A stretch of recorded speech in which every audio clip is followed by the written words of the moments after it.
Polri ungkap 472 kasus tindak pidana perdagangan orang dan mengamankan 552 pelaku.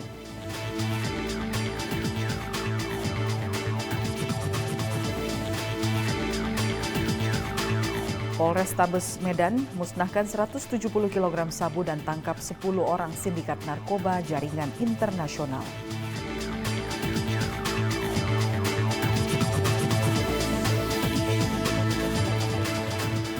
Polres Ogan Komering Ilir melakukan pengejaran pelaku penembakan seorang sekuriti.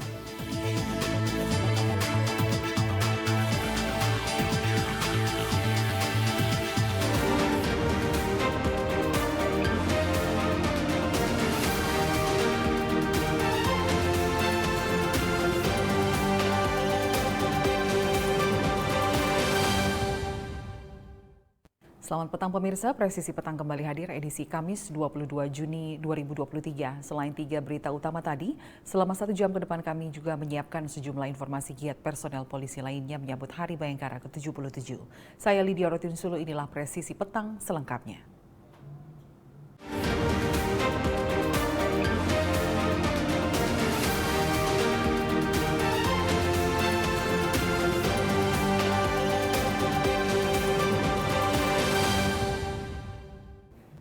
Satuan Reskrim Polres Lampung Timur, Polda Lampung berhasil membongkar kasus dugaan tindak pidana perdagangan orang.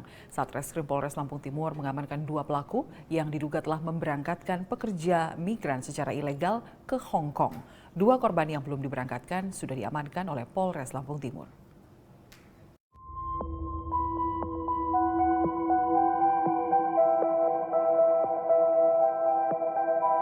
RF warga Lampung Timur dan IW warga Bekasi Jawa Barat ini diamankan Satreskrim Polres Lampung Timur Polda Lampung. Berdasarkan hasil penyelidikan, pelaku bersama sindikatnya diduga nekat merekrut orang di Kabupaten Lampung Timur dan menjanjikan bekerja ke luar negeri tanpa melalui prosedur administrasi dan aturan yang benar.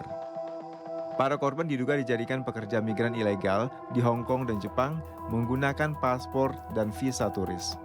Dalam konferensi pers Rabu 21 Juni 2023, Kapolres Lampung Timur AKBP M. Rizal Mukhtar mengatakan 5 pekerja migran sudah diberangkatkan ke Jepang, 2 lagi rencananya diberangkatkan ke Hong Kong. Korban dijanjikan gaji sebesar 16 juta per bulan. Korban juga diminta menyetor uang untuk proses pemberangkatan ke luar negeri sebesar 50 juta rupiah. Satuan Reskrim Polres Lampung Timur berhasil mengidentifikasi pelaku dan menangkapnya di Bekasi, Jawa Barat. Untuk melengkapi berkas penyelidikan, polisi mengamankan barang bukti berupa 2 buku paspor, telepon genggam, dan buku rekening bank. Kedua tersangka membuatkan paspor dan visa jenis kunjungan atau turis dengan jangka waktu 15 hari. Serta terhadap masing-masing korban diminta uang dengan beban biaya sebesar 50 juta rupiah. Kami ulangi, sebesar 50 juta rupiah. Akan tetapi hingga saat ini para korban tidak juga diberangkatkan dan dalam melakukan perekrutan calon pekerja migran Indonesia tersebut, tersangka melakukan secara ilegal tanpa badan hukum. Atas perbuatannya, kedua pelaku dijerat dengan pasal tentang pemberantasan tindak pidana perdagangan orang dan pasal tentang perlindungan pekerja migran Indonesia. Ancaman hukuman untuk kedua pelaku adalah penjara paling singkat 3 tahun dan maksimal 15 tahun penjara. Tim Humas Polres Lampung Timur, Polda Lampung, melaporkan untuk Polri TV. Sebanyak 170 kg sabu hasil sitaan dari 10 tersangka sindikat pengedar narkoba jaringan Malaysia-Indonesia dimusnahkan oleh Satres Narkoba Polrestabes Medan. Barang bukti yang dimusnahkan ini merupakan hasil pengungkapan dalam kurun waktu 2 bulan, yaitu periode 26 April sampai 10 Juni 2023. Satres Narkoba Polrestabes Medan memusnahkan 170 kg sabu hasil sitaan dari 10 tersangka sindikat pengedar narkoba di lapangan apel Mapolrestabes Medan. Para tersangka yang ditangkap merupakan bagian dari sindikat narkoba jaringan Malaysia-Indonesia. Barang bukti yang dimusnahkan merupakan hasil pengungkapan dalam kurun waktu 2 bulan terakhir, periode 26 April 2023 sampai dengan 10 Juni 2023. Sebelum dimusnahkan, seluruh barang bukti terlebih dahulu diuji keasliannya oleh petugas Lab 4 Polda Sumatera Utara. Pemusnahan dilakukan dengan menggunakan 2 metode, yakni merebus barang bukti ke air bersuhu di atas 100 derajat Celcius dan membakar narkoba menggunakan mesin insinerator. Dalam kurun waktu kurang lebih 2 bulan, kurang lebih periode 26 April sampai 10 Juli dengan total tersangka yang berhasil diamankan itu 10 orang dan jumlah barang bukti yang berhasil kita amankan seberat 171 kg sabu, 10 butir pil heroin 5 dan 10 butir ekstasi. Dari sejumlah barang bukti yang sudah kita amankan ini, Kepolisian Negara Indonesia dalam hal ini Polres dapat menyelamatkan secara hitungan pemakaian per orang kurang lebih 1,7 juta jiwa. Dan selanjutnya barang-barang yang dapat kita lihat bersama akan dilakukan pemusnahan dan pemusnahan dengan cara direbus, didanda. Para tersangka diancam hukuman minimal 20 tahun penjara dan maksimal seumur hidup atau hukuman mati. Tim Humas Polrestabes Medan, Polda Sumatera Utara, melaporkan untuk Polri TV. Satreskrim Polres Ogan Komering Ilir melakukan pengejaran terhadap pelaku penganiayaan dengan korban security di Desa Sungai Pasir, Cengal, Kabupaten Ogan Komering Ilir. Saat ditangkap petugas, pelaku mengaku dendam kepada korban saat pelaku ketahuan mencuri pupuk.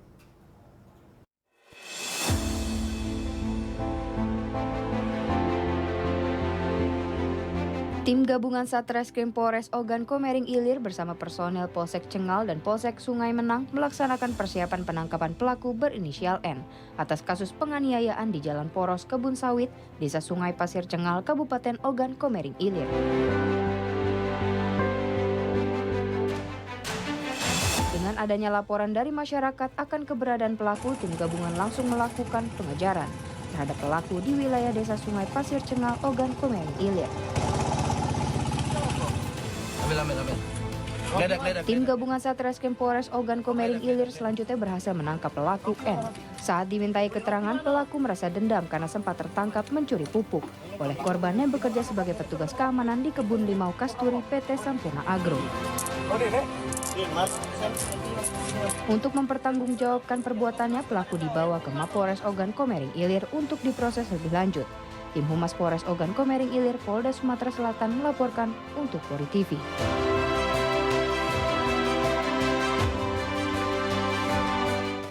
Tetaplah bersama kami, Presisi Petang akan segera kembali.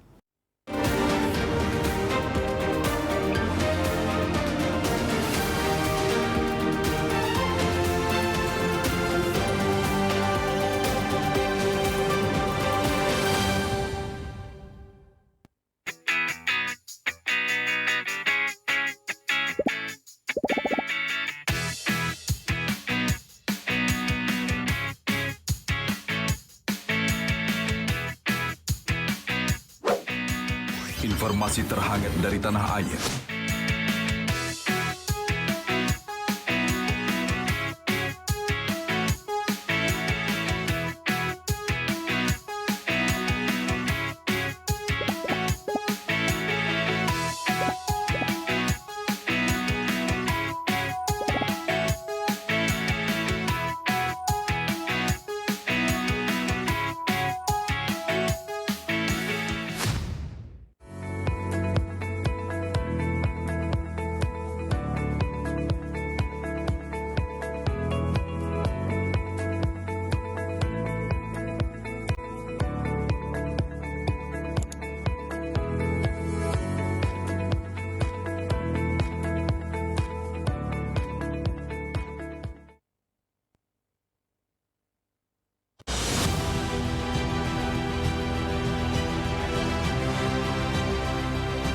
Tugas utama Korps Bayangkara adalah melindungi,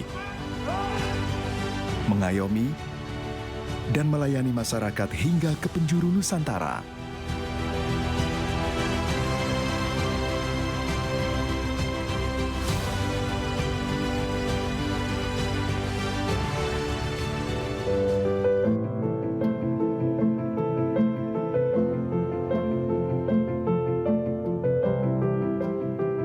adalah sahabat seluruh masyarakat Indonesia tanpa membeda-bedakan. Termasuk mereka, anak-anak yang lahir istimewa dengan keterbatasannya. Mereka adalah manusia kuat yang tidak kenal kata menyerah. Mari bergandengan bersama, ulurkan kasih.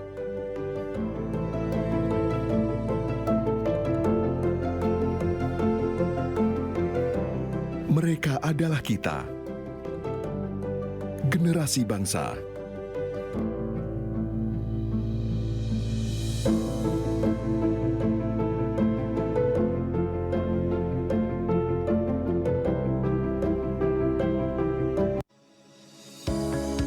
Tilang elektronik atau Electronic Traffic Law Enforcement atau ETLE telah resmi diluncurkan secara nasional 23 Maret 2021.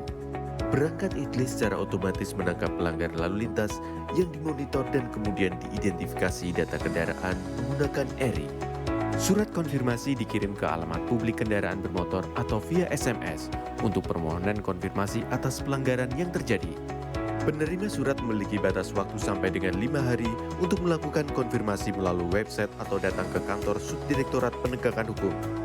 Setelah pelanggaran terkonfirmasi, diterbitkan tilang dengan kode BRI Virtual Account yang bisa dibayarkan menggunakan SMS Banking, M-Banking, ATM, atau ke bank langsung.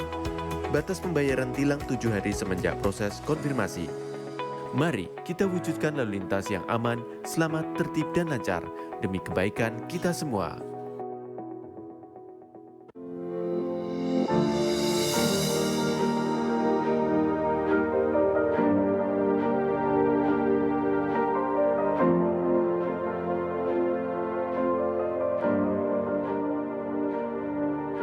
Silakan Anda memasukkan nomor induk kependudukan dan masukkan huruf dan angka yang sesuai dengan kolom kode CAPTA.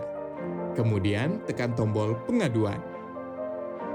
Silakan dilanjutkan dengan mengisi nomor handphone dan alamat email yang aktif Anda gunakan.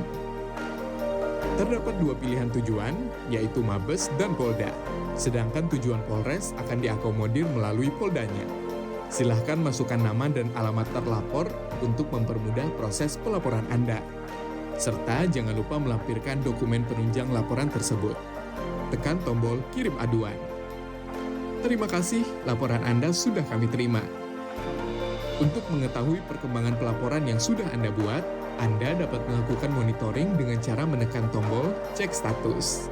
Masukkan username berupa nomor induk kependudukan dan password yang telah dikirimkan melalui email yang sudah Anda daftarkan.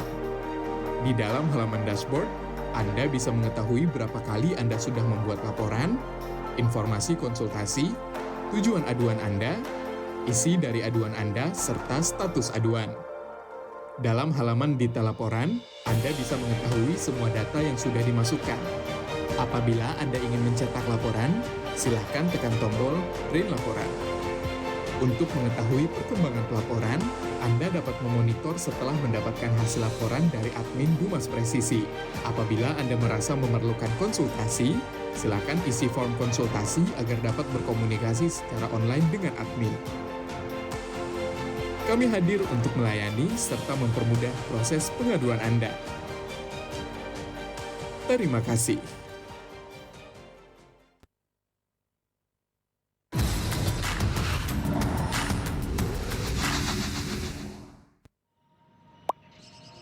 Sebenarnya, boleh nggak sih kita mengkritik di sosial media? Jadi takut mau komen apa-apa di sosial media? Pastinya boleh aja sih. Mungkin kitanya aja yang nggak tahu aturan mengkritiknya. Halo Sobat Polri, mau tahu tips cara mengkritik di sosial media? Simak penjelasan berikut. Pertama, dilarang secara sengaja menyebarkan komentar berita bohong dan menyesatkan yang merugikan konsumen. Kedua, dilarang secara sengaja menyebarkan informasi yang ditujukan untuk menimbulkan rasa kebencian atau permusuhan individu. Ketiga, dilarang mengancam kekerasan dan menakut-nakuti yang ditujukan secara pribadi. Jadi, mengkritik itu boleh, sampaikan kritik yang bukan mengandung hinaan, hasutan, pencemaran nama baik, atau tindakan-tindakan tercela lainnya.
minggu terakhir, Polri telah berhasil mengamankan sebanyak 552 tersangka tindak pidana penjualan orang dan menyelamatkan lebih dari 1.500 korban. Sebagian besar tersangka menggunakan modus pekerja migran untuk merekrut korban.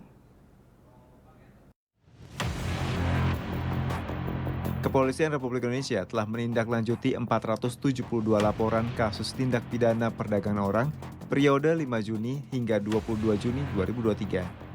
Dari penindakan kasus TPPO di seluruh Indonesia ini, total 1.596 orang berhasil diselamatkan. Dari 472 laporan kasus TPPO, Polri dan Polda jajaran mengamankan 552 tersangka.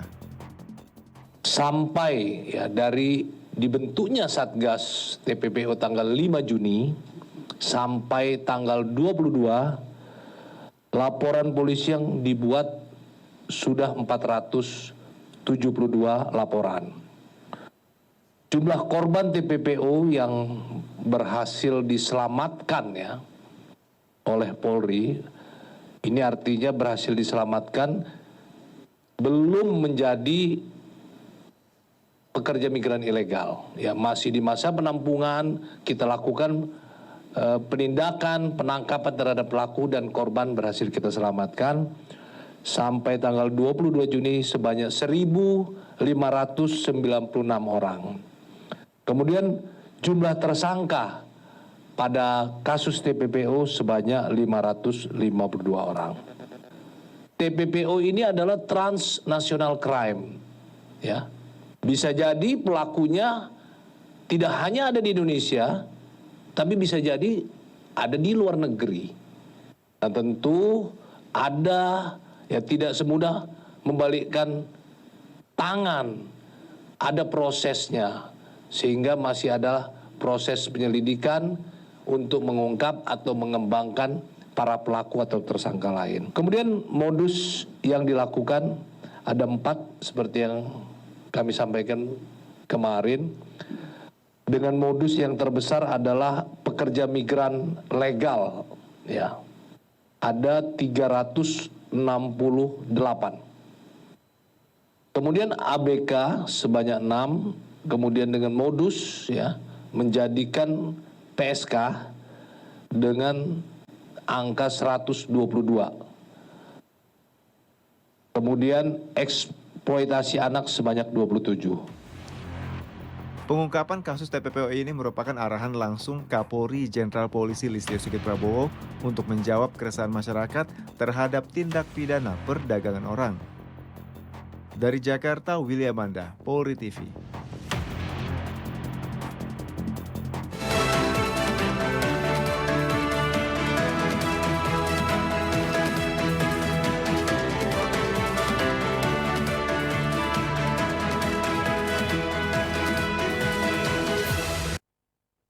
Untuk mengetahui seperti apa informasi pantauan lalu lintas pada sore hari ini, kita segera bergabung dengan Bribtu Susi yang saat ini berada di Simpang Santa, Jakarta Selatan. Bribtu Susi, silakan dengan laporannya.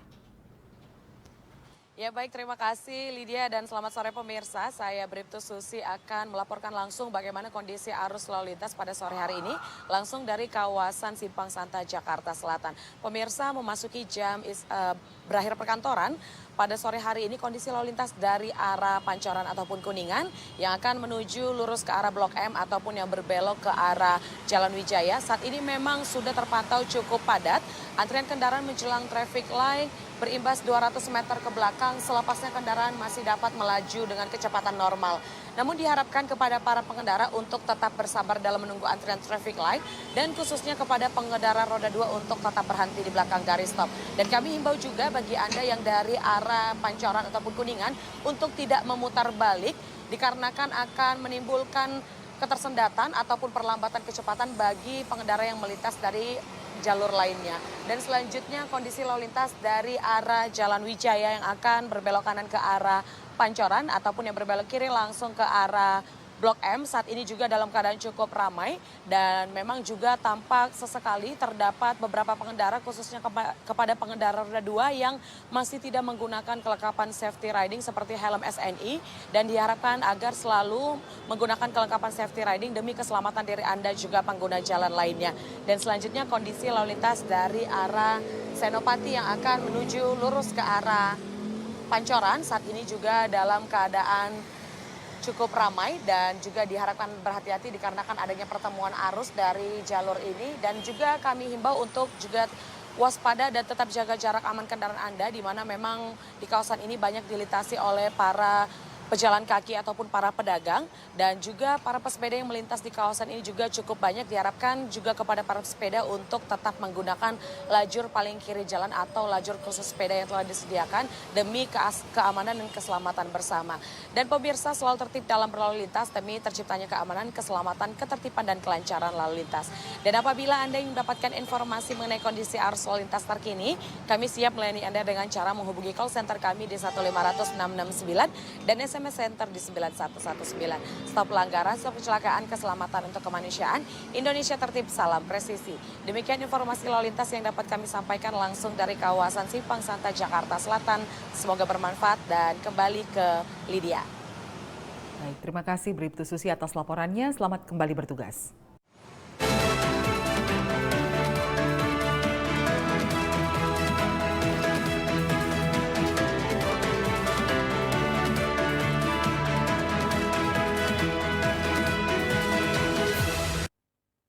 Kapolri Jenderal Polisi Listio Sigit Prabowo memberikan arahan kepada Korlantas Polri untuk menertibkan penggunaan nomor polisi khusus dan nomor polisi rahasia yang digunakan tidak berdasarkan aturan.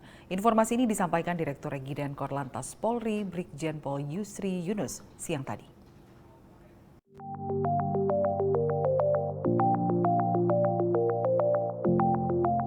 Sesuai arahan Kapolri Jenderal Polisi Listio Sigit Prabowo, Korlantas Polri akan menerapkan regulasi penertiban nomor polisi khusus. Korlantas Polri menyatakan nomor polisi khusus hanya boleh digunakan oleh pejabat eselon 1 dan eselon 2, Kementerian Lembaga, TNI Polri. Informasi ini disampaikan Direktur Regiden Korlantas Polri Brigjen Pol Yusri Yunus dalam konferensi pers Kamis siang 22 Juni 2023. Brigjen Pol Yusri Yunus juga menjelaskan tentang nomor khusus RF yang mulai November 2023 diidentifikasi sebagai nomor polisi palsu. Dalam konferensi pers ini, Direktur Regiden Korlantas Polri juga menjelaskan tentang nomor polisi rahasia yang hanya boleh digunakan oleh intelijen dan riset Polri. Pernah terakhir saya di sini menyampaikan tentang bagaimana menertibkan nomor khusus dan nomor rahasia. Nopol khusus dan nopol. Karena pada saat itu ini sama juga perintah Pak Kapolri kepada kami untuk menertibkan. Karena banyaknya nomor-nomor khusus dan nomor rahasia, baik itu yang RF itu, terus kemudian nomor rahasia QH, IR itu kan, untuk ditertibkan, dipakai oleh orang-orang yang bukan aturannya. Ya, karena di dalam aturan yang lama itu kan untuk TNI Polri dan Kementerian Lembaga, bagi nomor khusus, eselon 1, 2, dan 3. Kemudian untuk nomor rahasia untuk dipakai intelijen, baik itu TNI Polri dan lembaga, Kementerian Lembaga. Itulah yang sampai dibilang nomor rahasia mintanya QH, IR kan? Apalagi itu, banyak itu di belakangnya, kode belakang huruf itu. Yang jadi pertanyaan juga saya pada saat itu saya sampaikan, kok nomor rahasia orang tahu ya? Padahal rahasia loh namanya, rahasia kan nggak boleh tahu. Nah, inilah kemudian regulasinya kita tertibkan. Aturannya kita tertibkan. Saya sudah sampaikan pada saat itu. Cuma boleh eselon 1, eselon 2. Ini sambil sosialisasi juga. Saya tertibkan mulai bulan 10 tahun 2022. Sudah tidak boleh lagi polda-polda atau dalam hal ini Dirlantas mengeluarkan nomor khusus dan nomor rahasia. Korlantas Polri juga akan mengganti nomor polisi eselon 1 dan eselon 2, Kementerian Lembaga TNI Polri menjadi huruf Z di depan. Dari Jakarta, Rahmadini Fajar Mardiansyah melaporkan untuk Polri TV. Bertempat di Gedung Divisi Humas Polri, Korlantas Polri menggelar konferensi pers membahas penerapan sistem baru pembuatan surat izin mengemudi untuk masyarakat.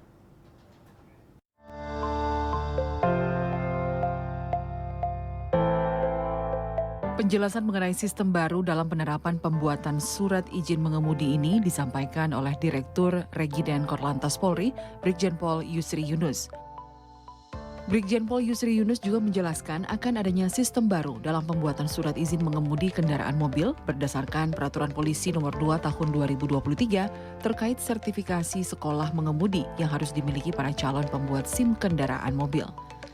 Dijelaskan pula sistem baru perpanjangan SIM dan pengurusan surat izin mengemudi kendaraan bermotor ataupun bermobil untuk menghindari adanya pungli dalam proses. Selain membahas sistem baru dalam penerapan pembuatan SIM, Direktur Regiden Korlantas Polri Brigjen Pol Yusri Yunus didampingi Karopenmas Divisi Humas Polri, Kabagpenum Divisi Humas Polri, dan Kasubdit SIM Korlantas Polri juga membahas inovasi pelayanan masyarakat terkait surat izin mengemudi. Teknologi sudah kita laksanakan di prototype situ untuk menghindari hal-hal yang saya sampaikan tadi. Pertama, hindari calo. Kedua, bagaimana melayani masyarakat. Di satu sisi kami juga mengeluarkan namanya, kemarin sudah di launching oleh Pak Kapolri, aplikasi Sinar untuk SIM. Jadi masyarakat nanti memperpanjang SIM, tidak perlu lagi datang ke kantor Satpas. Cukup dengan aplikasi, masuk ke Sinar, nanti ada namanya elektronik kesehatan, elektronik psikologi di situ, bayar PNBP, kemudian perpanjangan SIM, tapi dikhususkan yang masih hidup ya, bukan yang sudah mati. Ya, perpanjang situ, nanti SIM-nya itu kalau sudah selesai semua prosesnya akan dikirim cepat sampai ke rumah. Nah, ini adalah upaya inovasi kami bagaimana caranya sentuhan antara masyarakat dengan petugas ini kita kurangi. Sentuhan antara masyarakat dengan para calo-calo katanya itu dihilangkan. Sehingga nggak ada lagi kita bantu untuk ini, perpanjangan SIM. Karena SIM-nya nanti akan diantar ke rumah. Sebelumnya, terkait dengan praktik ujian pembuatan SIM, Kapolri Jenderal Polisi Listio Sigit Prabowo meminta Korlantas Polri untuk mengevaluasi syarat ujian kendaraan bermotor dengan membuat angka 8 dan zigzag. Dalam hal ini, Korlantas Polri bertindak cepat untuk mengevaluasi ulang terkait syarat ujian kendaraan bermotor. Sebelumnya, Direktur Regiden Korlantas Polri Brigjen Pol Yusri Yunus juga menjelaskan bahwa Indonesia menjadi urutan ke-10 dalam proses pembuatan SIM termudah dan termurah di dunia. Dari Jakarta, Rahmadini, Fajar Mardiansyah, Polri TV.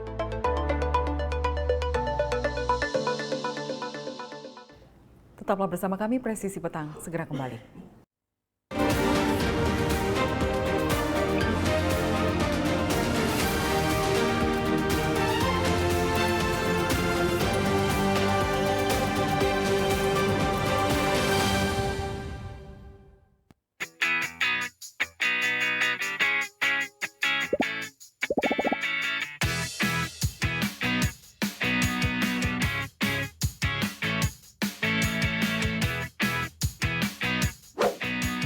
Informasi terhangat dari tanah air.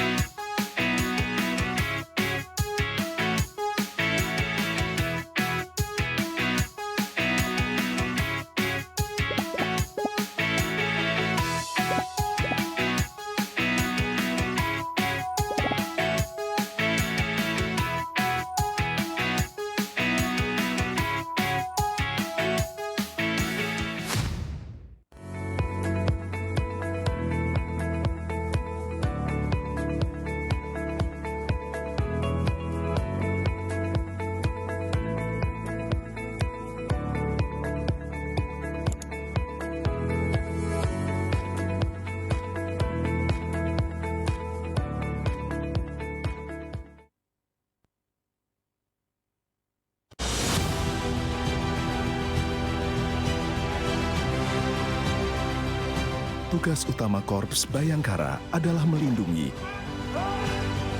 mengayomi, dan melayani masyarakat hingga ke penjuru Nusantara.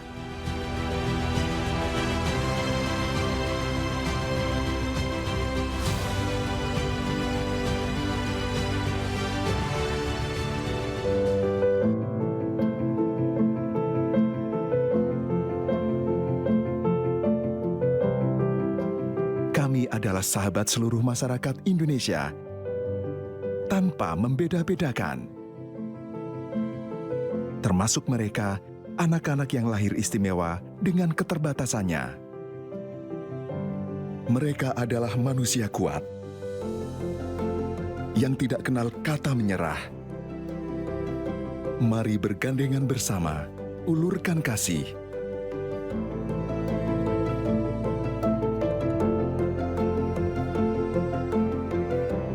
Mereka adalah kita, generasi bangsa.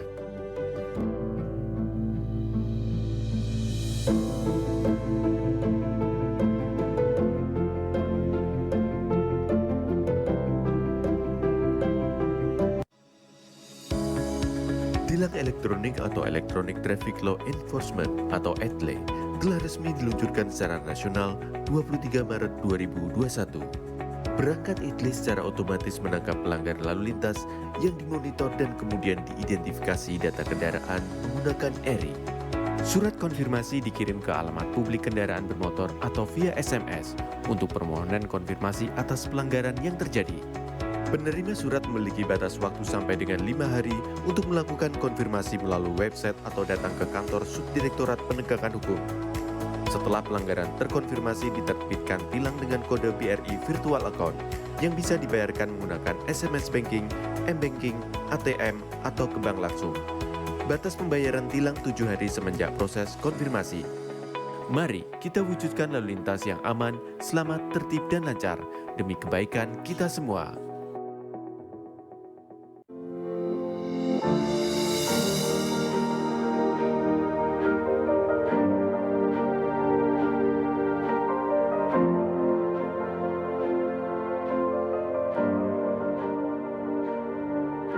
Silakan Anda memasukkan nomor induk kependudukan dan masukkan huruf dan angka yang sesuai dengan kolom kode CAPTA. Kemudian tekan tombol pengaduan. Silakan dilanjutkan dengan mengisi nomor handphone dan alamat email yang aktif Anda gunakan. Terdapat 2 pilihan tujuan, yaitu Mabes dan Polda. Sedangkan tujuan Polres akan diakomodir melalui Poldanya. Silahkan masukkan nama dan alamat terlapor untuk mempermudah proses pelaporan Anda. Serta jangan lupa melampirkan dokumen penunjang laporan tersebut. Tekan tombol kirim aduan. Terima kasih, laporan Anda sudah kami terima. Untuk mengetahui perkembangan pelaporan yang sudah Anda buat, Anda dapat melakukan monitoring dengan cara menekan tombol cek status. Masukkan username berupa nomor induk kependudukan dan password yang telah dikirimkan melalui email yang sudah Anda daftarkan. Di dalam halaman dashboard, Anda bisa mengetahui berapa kali Anda sudah membuat laporan, informasi konsultasi, tujuan aduan Anda, isi dari aduan Anda, serta status aduan. Dalam halaman detail laporan, Anda bisa mengetahui semua data yang sudah dimasukkan. Apabila Anda ingin mencetak laporan, silahkan tekan tombol print laporan. Untuk mengetahui perkembangan pelaporan, Anda dapat memonitor setelah mendapatkan hasil laporan dari admin Dumas Presisi. Apabila Anda merasa memerlukan konsultasi, silakan isi form konsultasi agar dapat berkomunikasi secara online dengan admin. Kami hadir untuk melayani serta mempermudah proses pengaduan Anda. Terima kasih.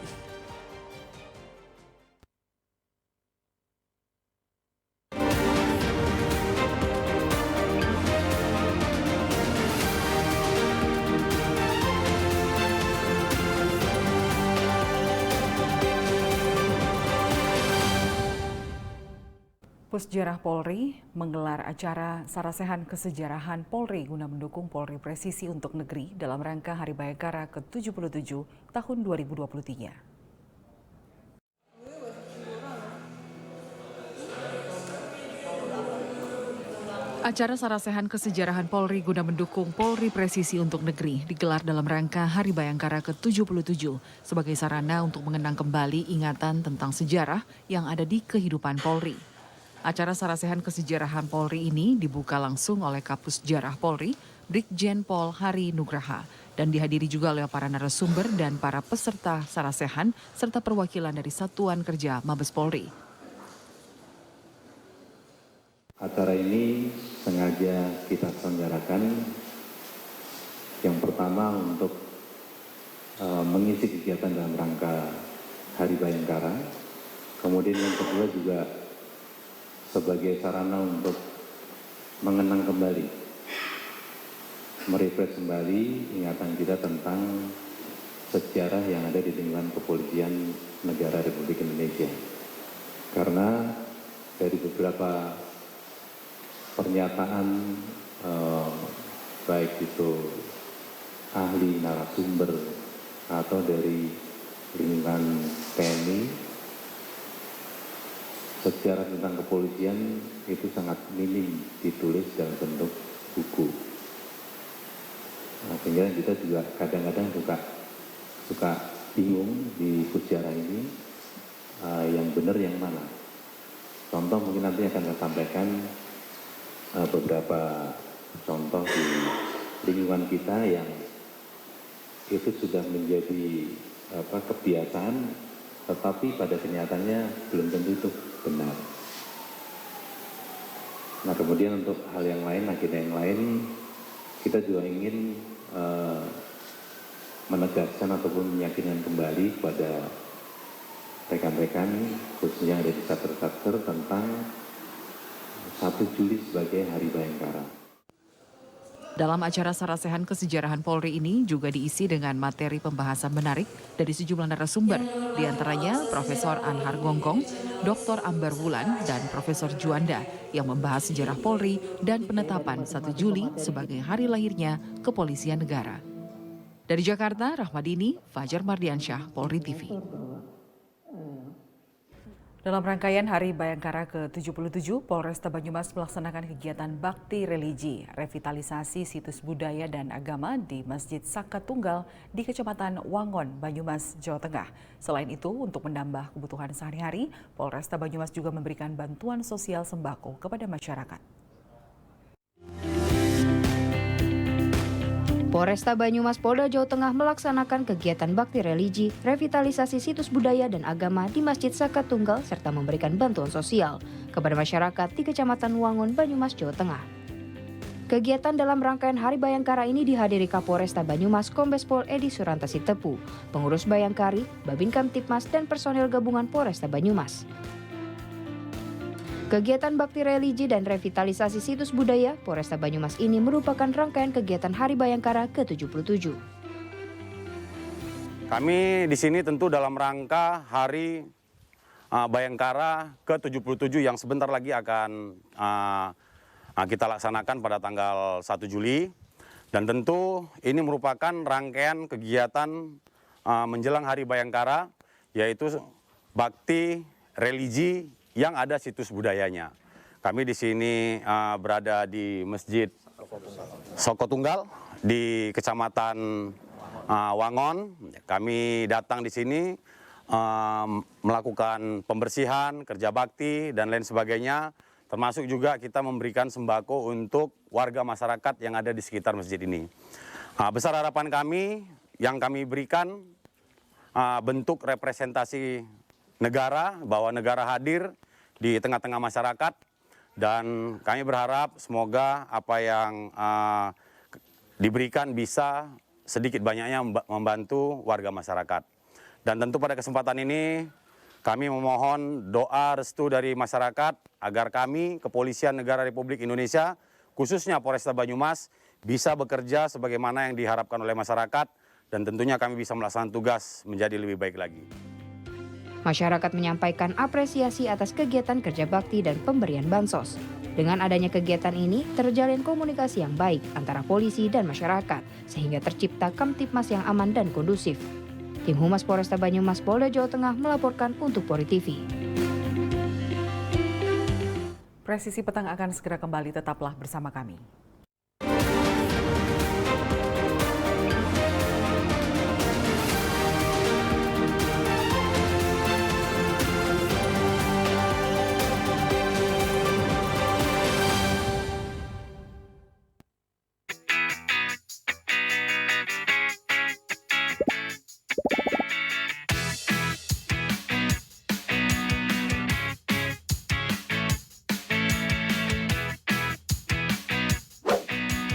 Informasi terhangat dari tanah air.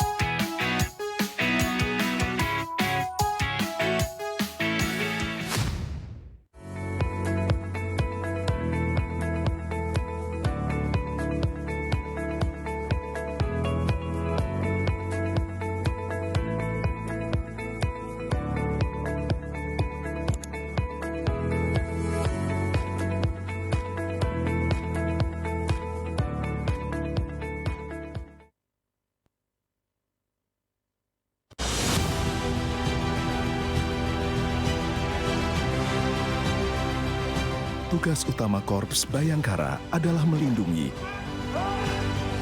mengayomi, dan melayani masyarakat hingga ke penjuru Nusantara.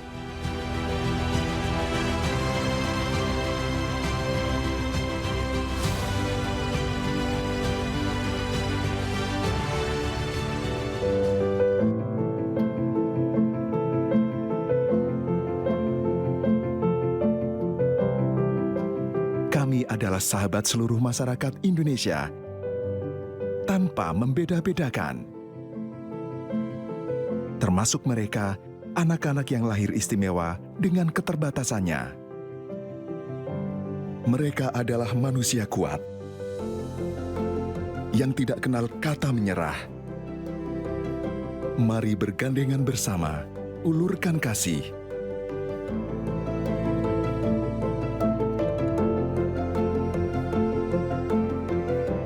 Mereka adalah kita, generasi bangsa.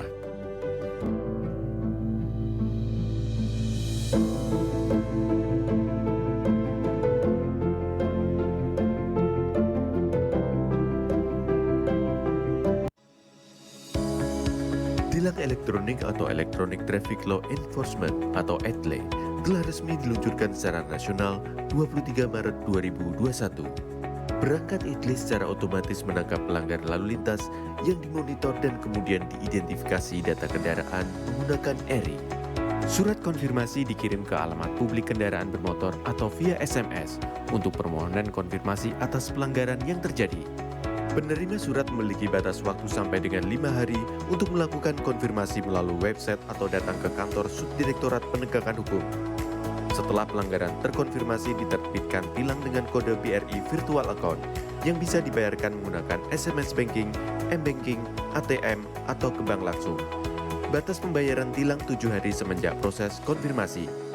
Mari kita wujudkan lalu lintas yang aman, selamat, tertib, dan lancar demi kebaikan kita semua.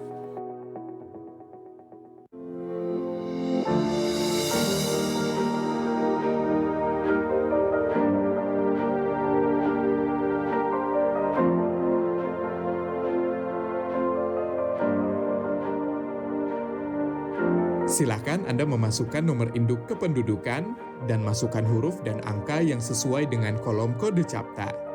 Kemudian tekan tombol pengaduan. Silakan dilanjutkan dengan mengisi nomor handphone dan alamat email yang aktif Anda gunakan. Terdapat 2 pilihan tujuan, yaitu Mabes dan Polda. Sedangkan tujuan Polres akan diakomodir melalui Poldanya. Silahkan masukkan nama dan alamat terlapor untuk mempermudah proses pelaporan Anda. Serta jangan lupa melampirkan dokumen penunjang laporan tersebut. Tekan tombol kirim aduan. Terima kasih, laporan Anda sudah kami terima. Untuk mengetahui perkembangan pelaporan yang sudah Anda buat, Anda dapat melakukan monitoring dengan cara menekan tombol cek status. Masukkan username berupa nomor induk kependudukan dan password yang telah dikirimkan melalui email yang sudah Anda daftarkan. Di dalam halaman dashboard, Anda bisa mengetahui berapa kali Anda sudah membuat laporan, informasi konsultasi, tujuan aduan Anda, isi dari aduan Anda, serta status aduan. Dalam halaman detail laporan, Anda bisa mengetahui semua data yang sudah dimasukkan. Apabila Anda ingin mencetak laporan, silakan tekan tombol print laporan. Untuk mengetahui perkembangan pelaporan, Anda dapat memonitor setelah mendapatkan hasil laporan dari admin Humas Presisi. Apabila Anda merasa memerlukan konsultasi, silakan isi form konsultasi agar dapat berkomunikasi secara online dengan admin. Kami hadir untuk melayani serta mempermudah proses pengaduan Anda. Terima kasih.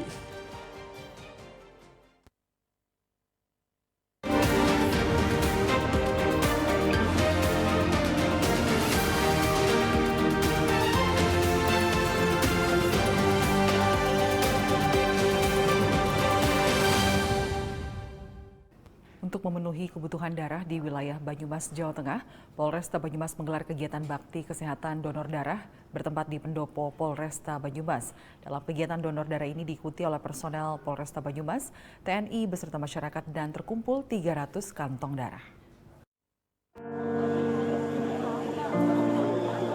Dalam rangka menyambut HUT Bayangkara ke-77, Polresta Banyumas Polda Jawa Tengah menggelar kegiatan bakti kesehatan donor darah yang bertempat di Pendopo Polresta Banyumas.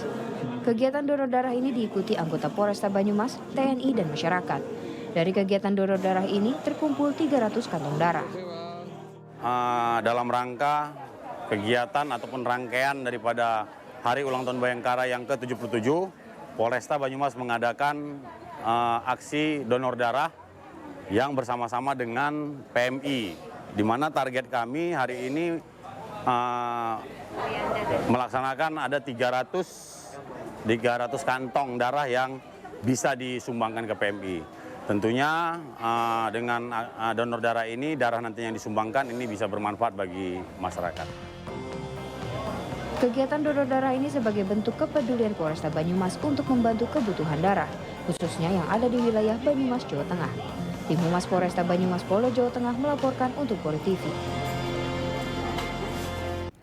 Polresta Banyumas Polda Jawa Tengah menyelenggarakan apel Ketua Satuan Keamanan Lingkungan atau Kasat Kamling. Apel ini diselenggarakan untuk meningkatkan kesadaran masyarakat terhadap Kamtibmas serta memperkuat sinergitas antara Polri dan masyarakat dalam memelihara situasi Kamtibmas di wilayah hukum Polresta Banyumas. Dalam sambutannya, Kapolresta Banyumas Kombes Pol Edi Suranta Sitepu mengatakan apel Satkamling ini merupakan upaya Polresta Banyumas dalam mengoptimalkan peran masyarakat dalam memelihara situasi Kamtibmas. Apel yang kita laksanakan pada hari ini merupakan salah satu upaya Polri untuk mempercepat upaya revitalisasi Satkamling.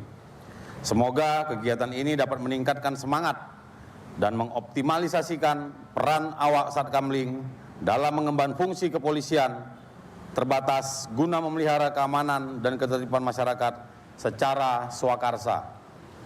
Hadirin dan peserta apel yang saya hormati, situasi Kamtibmas yang kondusif merupakan salah satu prasyarat utama dalam terselenggaranya pembangunan nasional dan mewujudkan cita-cita luhur bangsa Indonesia. Satkamling juga memiliki peran sentral dalam upaya pemeliharaan Kamtibmas, terlebih dalam menghadapi agenda nasional, yaitu pemilu dan pemilihan serentak tahun 2024. Kegiatan apel Satkamling ini juga dirangkaikan dengan kegiatan penyerahan hadiah bagi pemenang lomba Satkamling tingkat Polresta Banyumas dan penampilan dari Polisi Cilik, Kecamatan Kembaran, Banyumas. Tim Humas Polresta Banyumas melaporkan untuk Polri TV. Presisi Petang akan segera kembali sesaat lagi.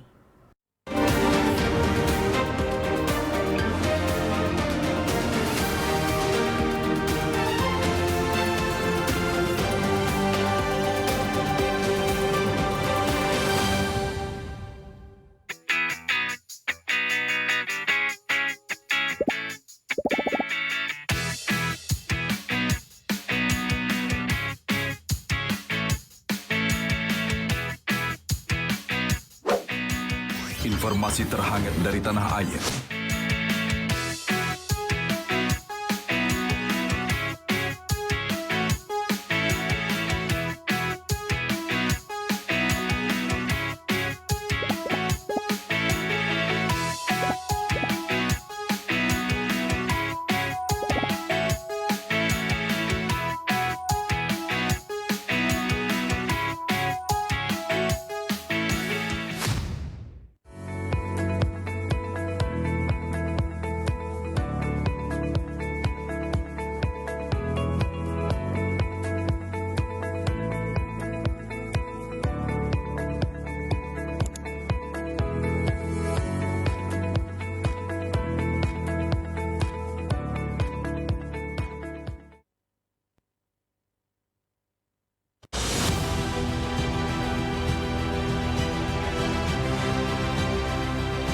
Tugas utama Korps Bayangkara adalah melindungi,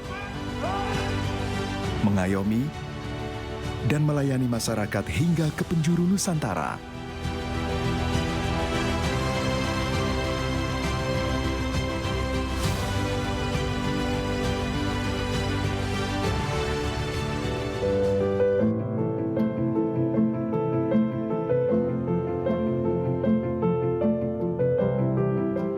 Kami adalah sahabat seluruh masyarakat Indonesia. tanpa membeda-bedakan. Termasuk mereka, anak-anak yang lahir istimewa dengan keterbatasannya. Mereka adalah manusia kuat yang tidak kenal kata menyerah. Mari bergandengan bersama, ulurkan kasih.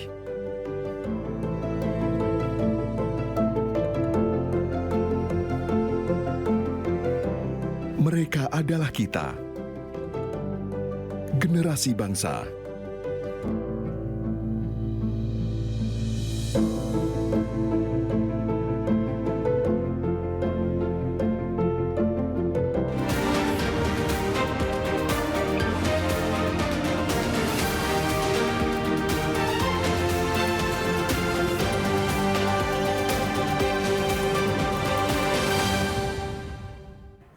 Lawatan Perdana Menteri India ke Amerika Serikat menunjukkan sejumlah upaya pendekatan India ke Amerika Serikat. Amerika Serikat pun tak mau ketinggalan untuk merangkul India, negara demokratis terbesar di dunia, sebagai sekutu yang makin solid dalam bidang perdagangan dan militer. Selengkapnya dalam liputan tim VOA berikut ini. Di markas besar PBB di kota New York, Perdana Menteri India Narendra Modi beryoga bersama diplomat dan undangan lain Rabu pagi waktu setempat. Today, it is wonderful to see the entire world come together again for yoga. Friends, yoga comes from India and it is a very old tradition. But like all ancient Indian tradition, it is also living and dynamic. Yoga dipandang sebagai salah satu komoditas soft power atau kekuasaan lunak dari India yang dipraktekkan luas di berbagai penjuru dunia. India has a lot of say and soft power in the global south. A part of the world that the United States does not have as much of say or soft power in anymore. And here India can play a role. Sort of the countries are more likely to listen to India, saying, okay, if India will do this with the US, maybe we can also do this. Jelang pertemuan kenegaraan di Washington DC, Menteri Luar Negeri AS menekankan persamaan kedua negara yang mengkhawatirkan meningkatnya ambisi militer Tiongkok. We see this defining relationship as a unique connection between the world's oldest and largest democracies, with a special obligation now to demonstrate that our governments can deliver for and empower all of our citizens. India dan Tiongkok bersitegang di perbatasan kedua negara sejak 2020 atas klaim garis kontrol aktual yang membatasi kedua wilayah di bekas wilayah kerajaan Jammu dan Kashmir. Dalam kunjungannya kali ini, Modi dijadwalkan untuk menandatangani kerjasama senilai 3 miliar dolar Amerika Serikat untuk membeli 2 lusin drone Predator guna pengintaian perbatasan. Micron Technology juga dijadwalkan untuk melakukan perjanjian dengan perusahaan pengemasan semikonduktor India senilai 1 miliar dolar dalam upaya diversifikasi rantai pasok chip dari Tiongkok. Meski mesra, hubungan AS-India tak sepenuhnya sejalan. Modi enggan mengecam Rusia yang merupakan sumber utama minyak dan senjata India. But the Biden administration has been willing to ignore that or overlook that. There are many who say that India should sort of support the US and its partners in case there's an invasion of Taiwan. India has avoided any sort of support or anything on that issue because India would not like to be involved in that issue either. Ada pula isu pelanggaran hak asasi manusia. I think at the end of the day, this is something that's going to be conveyed most likely privately behind the scenes by the president. They do want to make sure that the positive areas of the relationship aren't impeded by making some kind of big proclamation, next to Modi about concerns about human rights in India. Makan malam kenegaraan yang akan dilangsungkan di Gedung Putih Kamis malam akan menyajikan hidangan vegetarian yang disiapkan koki ternama masakan berbahan dasar tumbuhan. Dari Washington DC, Virginia Gunawan dan tim VOA. Pemirsa, informasi tadi sekaligus menutup jumpa kita dalam Presisi Petang hari ini. Saya Lydia Rotinsulu, terima kasih atas perhatian Anda. Selamat petang, salam presisi.